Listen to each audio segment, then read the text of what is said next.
Well, hey neighbors, and welcome to the Shed Shop. In this video, I want to show you 3 basic tools you can use to make sure you maintain your bar properly. This does not include your chain. We're only focused on the bar today. See, sometimes in life, we want to focus on the chain. Sometimes in life, we need to focus on the bar. Sometimes in life, we need to focus on both. Okay? Because both can be bad neighbors to each other. But the problem is the owner, not the bar and chain. You see, you have to take care of your equipment. Because if you don't, things like burrs, who are not good neighbors, they're not our friend. They wreak havoc. They come to seek, kill, and destroy. But you can prevent them with basic maintenance. And in this video description, edit. And in the description below, I'm going to leave links to these tools that I'm using. And guess what, neighbors? You can get them on Amazon. I don't like Amazon. I'm not getting paid. Why would I say that and support this? Well, neighbors, because I want you to take care of your chit so you don't have to pay me. Okay? That's all. I don't need money. I want you to save your money and bless poor people that have things they need, like socks and food and clothes for their kids. And companies like Goodwill are doing them dirty and charging them $5 for a shirt I gave them for free. I know they have employees to pay, but they're doing their employees dirty. Shame on you, Goodwill. Okay, let's get to what this video is about. Let's show you the tools we're using, and I'll leave the link in the description for 2 of the tools. The third one's a basic flat file. Any file will be fine, any metal file, okay? Any metal file.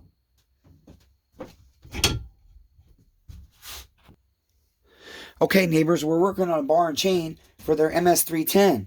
We're working on a 20-inch bar and chain here, and I'm so sorry, neighbors. I've got to tell you about 3 tools that you can have links for in the description below, and then the 4th one, again, is any basic metal flat file.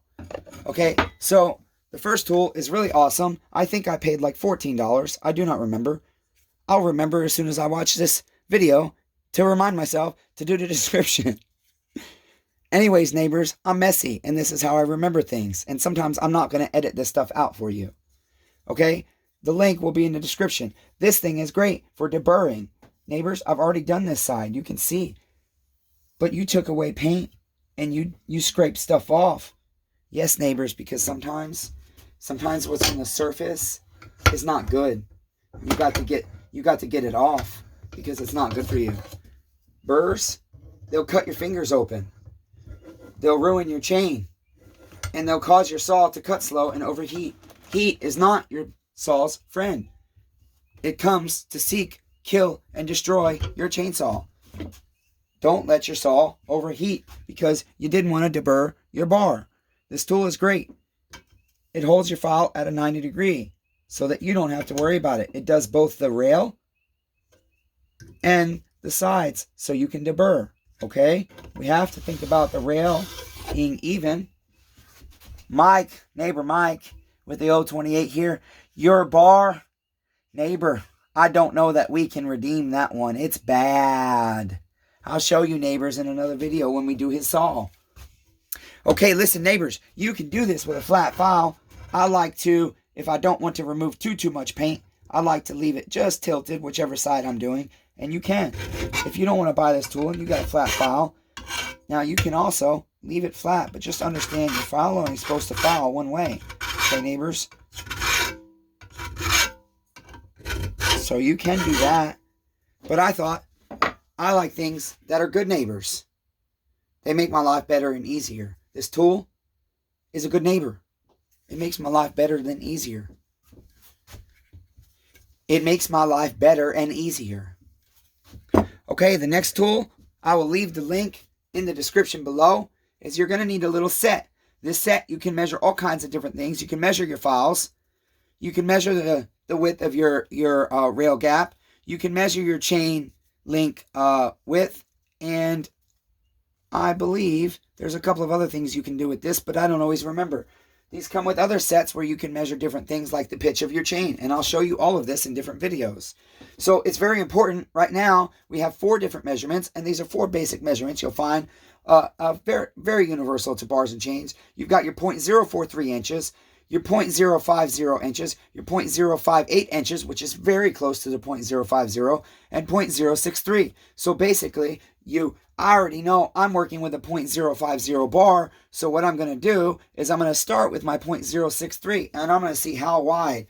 This goes down some, but not all the way. So I know my gap is not terrible. But next I'm going to go to the 0.58, and this fits very loose and very easy the whole way. So I know I definitely am going to have to close this gap. And neighbors, that's where the third tool and the worst one comes in, because it is very difficult to use and you have to have patience.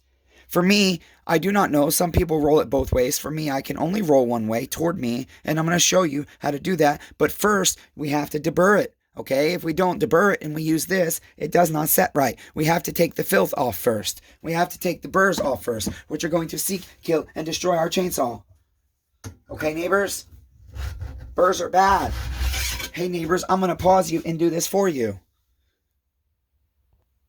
Okay, neighbors, I realize I really did you dirty. I didn't explain this process to you. So this, I suppose one can hold it different ways, but you just have to understand the way your file teeth are. And I like to go and this is just, you just basically see it still rocks. Okay, neighbors, it still rocks. It's not perfect. Even if you do it this way, it still rocks. You can do it this way or this way. Let me show you on this side. You can do it this way or this way. It's okay, neighbors. You can use this on your rail or this on your rail. For me, it usually works better this way. It really depends on what I'm working on.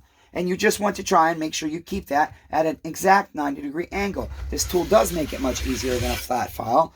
And for me, sometimes it's even easier to just ride right back up the rail. Sometimes it is not. Okay? And we're just going to keep doing this until it's not scraping burrs off. And you're just putting medium pressure, I would say, this way, okay, neighbors? I'm pushing against it a little bit this way. And I'm holding it square and steady as best I can. You don't have to be 100% perfect with this, but you want to be close, okay? We want to be close.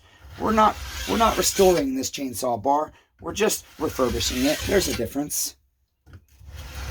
Okay, but we want to be very close, especially in the beginning. If you have more movement back and forth in the beginning, that's okay, neighbors. But as you get the burrs off and you get closer to having nice, smooth perfection on the side of your bar, you want to pay more attention to the movement and you want to have less movement. Okay, neighbors? I'll pause you, neighbors, and I'm going to finish. Okay, now, neighbors, when I was dragging this way, if I simply turn my file, I'm going to have to push. And I like to do that. It's easier for me because you can just go like this and move it over. See, neighbors? And then you would still be able to pull. But for me, it's easier the other way. So I'm going to do the other side pushing now. Okay, and again, there's a lot of movement. See how my file moves a lot at first? Neighbors, that's okay. We're getting the rough, hard stuff off first, okay, neighbors? The big burrs got to come off first. We can't get it smooth until we get the big burrs off, and that's kind of rough and messy. Okay, neighbors? I'll pause you while I finish. Okay, now, neighbors, it's very important to understand you must deburr before you do your rail. Okay, because if you try to do your rail like this while you have burrs, it's not going to be even. You might be like this, and you're going to be like this the whole way down. You see, there's a process. We have to do things in a certain order. First, we have to take off the worst stuff, the stuff that's going to cut our fingers open, make us bleed, seek, kill, and destroy. Okay? And then next, we're going to do our rail. And then after that, I'm going to show you, hey, neighbor, you still need a flat file even if you have this. And I'm going to show you why. Okay? I'm going to pause you, neighbors, while I continue to do this for you. Because, hey, Timber Brothers, I'm not doing you dirty on this one. It takes a lot of time. The video would be like 3 or 4 hours. I won't do you dirty, neighbors. I promise you. You're going to help our community cut trees down. Okay, neighbors, if anybody can tell me why my Galaxy S10 starts the camera zoomed way in, and I forget it does that. And I'm so sorry, neighbors. The view was not great because when I looked at it, it was zoomed out. I'm so sorry, neighbors. I'm trying here. Okay, so why do you still need a flat file when you're using this special tool that cost you, I believe, $14? Well, because, neighbors, here's the problem. If you leave burrs down here, they're going to seek, kill, and destroy your chain still. Okay? We don't want to do that. We got to remove all the filth and nastiness of the burrs that want to kill us. Okay? So, we just have to do our ends because it's very hard to get the ends of the rails with that tool. Now, neighbors, when I flip this around, this is a sprocket nose tip bar. Okay? When I flip this around, neighbors, there's something very important. And you'll see this when we close this rail gap as well, neighbors. There's something very important. You have these teeth coming down here and spinning, okay, neighbors? You don't want to be filing on those teeth. They're there for a reason. And if you remove the things that need to be there for your bar to function properly, you will destroy your chainsaw. And you will destroy the heart of the chainsaw because you will overheat it. And that kills the heart. Okay, neighbors? It's kind of like the church thumping you with the Bible.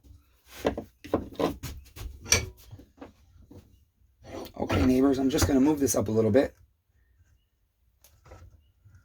I want to make sure I don't set my rail inside my vise there. You want to keep it as center as possible on your clamp.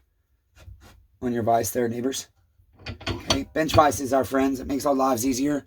This one is not perfect, but it was cheap, so it made my life better. Especially because, hey, thank you, neighbor. Angela, up at Harbor Freight in Columbia. You make my life easier every time I come there. You're so kind to me. Thank you so much. You go so far out of your way for me. It's ridiculous. Thank you, neighbor. You're being a good neighbor. I don't know if you believe in Jesus or not, but you're still being a good neighbor, damn it. Okay, neighbors. I was going to show you here. I'll do the sprocket nose, and I'll be very careful. Yes, you got to get these burrs too. But you don't want to hit your teeth in the process. Kind of like the church hits you with the Bible. Okay, neighbors?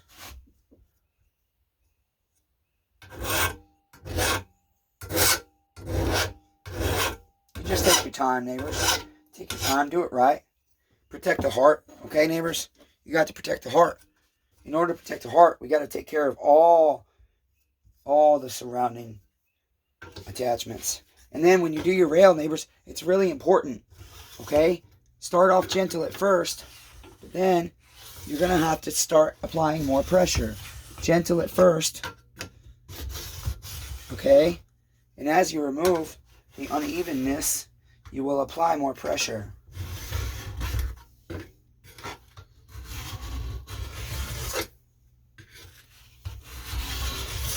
Okay, neighbors, and then there's going to be one final thing. We've measured our gap, and I do believe I would have to turn this up or move this up. Okay, and I have to flip it again, neighbors.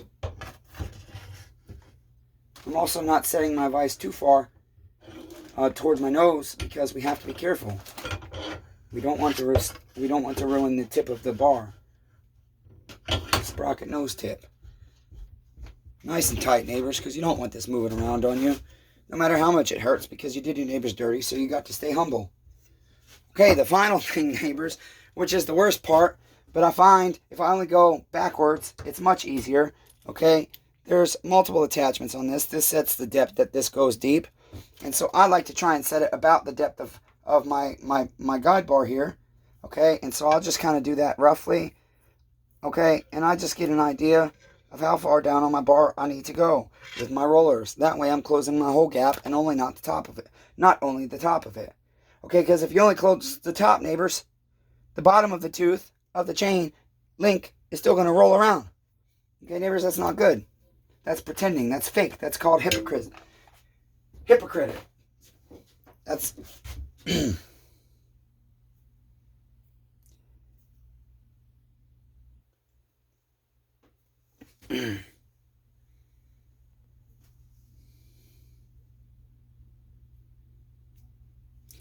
Okay, neighbors, if we only close the top of the rail, that's called being fake. We're hiding. Underneath, we're dirty and filthy and vile. Okay, neighbors? We're pretending. We're being hypocrites if we only close the top. Okay? So the thing with this is, neighbors, I like to go nice and tight. Not too tight. And then you just have to be very careful, okay, with this part. And there might be a different way for you to do it. I'm just showing you how a gimp with nerve damage and a really bad body has to do it. And I just take my time. Okay, and I'm only going to come so far to the end. I only want to come to about here. We will check this and make sure it's okay, but usually this part of your bar is so close to your sprocket, it doesn't open. Okay, neighbors? And I know it's going to take me several rolls, so I'm going to do that several times until I think I'm about where I need to be, and then I'm going to check it. Okay? Always check extras, because if you close this too far, then you have to open it back up. Because guess what, neighbors? If it's closed too much, then your chain won't go in the rail. And then your bar is useless. Okay, neighbors? Then we got to work harder. So take your time, and that's it. Remember, I will give you the links and the names of these tools. I'm so sorry. I don't know them off the top of my head. I should have done it better. I did you dirty, neighbors out there in BoobTube world. See, I'm not preparing good. You know why? Because I'm tired, damn it. Chainsaw Redeemer's tired. But you know what? His soul got fed today, so he's going to keep on going even though it ain't perfect. Okay, neighbors? I will have in the description for you below, neighbors. I'm going to give you the name of this tool. I'm going to give you how you can get it on Amazon. Even though the company itself is bad neighbors, it doesn't mean their employees are bad neighbors. I'm going to tell you how you can get the rail gap roller, whatever the heck it's called. I'll tell you what it's called in the description, how you can get it, neighbors. Make sure you have a flat file, okay, neighbors? A flat file is important. You've got to have that too. And then I'll tell you whatever one you can get of this. There's different brands. I don't know. I guess I'll put Oregon. This is just a cheap, not good neighbor brand, but they make bars that people like. Neotech, okay? Some of their stuff I like. Most of it I do not. I've never tried their bars. I'd like to. Okay, neighbors, so I'm going to finish this up, and I'm going to keep grinding. Hey, and remember, be kind to everyone, for everyone's facing a battle. Until next time, neighbors.